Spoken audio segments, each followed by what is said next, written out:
He's taking on the big shots and working hard to get you answers. 8 on your side, Steve Andrews investigates. This Tampa charity raised millions to train unemployed disabled veterans. Instead, it kept its doors closed and stepped on the toes of Uncle Sam.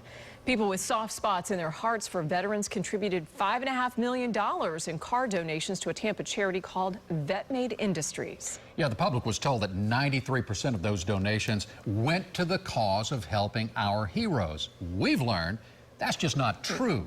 Tonight, 8 on your side, senior investigative reporter Steve Andrews telling us this charity also failed to follow Florida law. Yeah, Vet-Made was required to register with the state, and it didn't until I started asking some questions.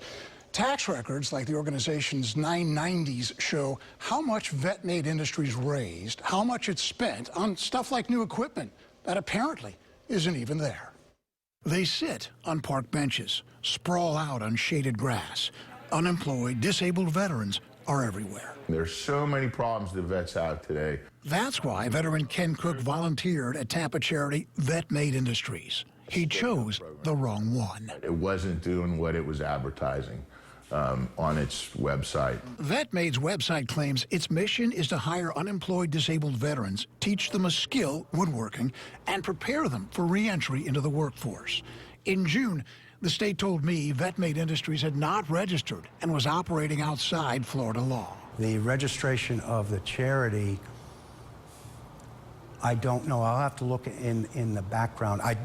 Adam Putnam's office just sent me so I'll fill it out. Founder John Campbell was unable to answer several of my questions. Nonetheless, he hopes to restart the program with what he has. As you can see, it's pretty dilapidated equipment. You mentioned the equipment being dilapidated and most of it being yours, and I noticed on the 2016 990 that several thousand was spent on new equipment. Was that here? I'll have to look at the spreadsheets for that. I don't get how he cannot answer such a basic question. Daniel Borokoff is president of Charity Watch, a nonprofit watchdog. We interviewed him via Skype.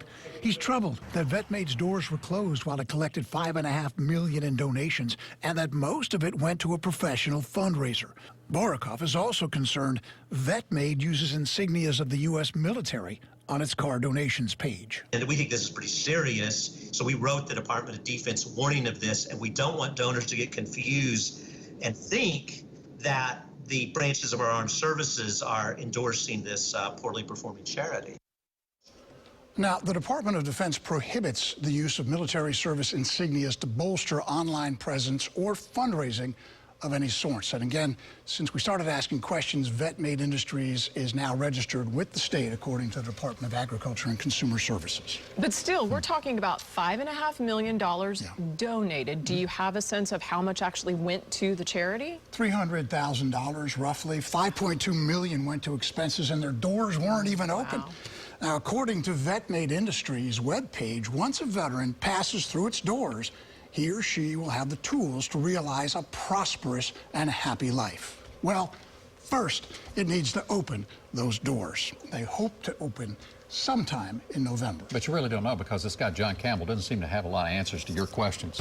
No, he didn't. There was a lot of stammering, a lot of dancing around questions, and not a lot of straight answers. All right, thank you, Steve. I know you'll stay on it. And if you have a problem you want Steve to investigate, give him a call. That's the 8 on your side helpline, 1-800-338-0808.